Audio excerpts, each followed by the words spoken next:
Welcome back to my channel అండి. ఈరోజు మీరు చూస్తున్నది మా ద్రాక్ష తీగ. మరి ఈ ద్రాక్ష గుత్తులు ఎలా వచ్చాయో చూడండి. చక్కగా చాలా బ్యూటిఫుల్గా వచ్చాయండి ద్రాక్ష గుత్తులు.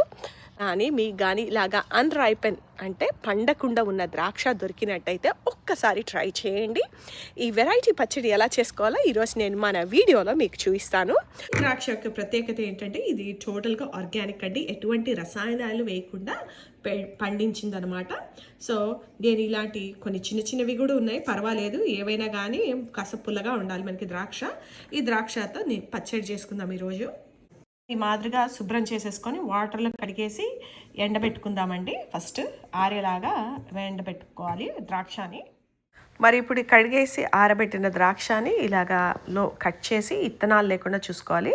ఇప్పుడు ఫస్ట్ నెక్స్ట్ వచ్చి పసుపు క్వాంటిటీ, జస్ట్ ఆవకాయ ఎలా పడతామో అలాగే క్వాంటిటీస్ అండి. పసుపు తర్వాత ఉప్పు మళ్ళీ చిల్లీ పౌడర్ తర్వాత ఆవపిండి, మెంతులు, ఆవాలు చేసిన ఆవపిండి, ఆ ఆవపిండి వేసేయండి. తర్వాత అన్నీ మిక్స్ చేసేసి తాలింపు కావలసినంత ఆయిల్ వేసి తాలింపు చల్లారిన తర్వాత కలిపేసేయండి. అంతా మిక్స్ చేస్తే మీకు ఈ యమ్మీ పచ్చడి చక్కగా తయారైపోతుంది. ఈ పచ్చడి కానీ చక్కగా వేడివేడి రైస్లో కూడా చాలా బాగుంది. దీనికి ఏ పులుపు అవసరం ఉండదు, ఎందుకంటే ఆల్రెడీ ఈ ద్రాక్ష అంతా పుల్లగా ఉంటాయి కాబట్టి ఇంకా అసలు మనం ఏం వేసే అవసరం ఉండదు.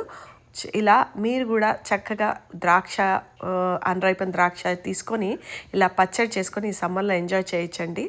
Thank you for watching. Please like, share and subscribe to our channel. Thanks for watching.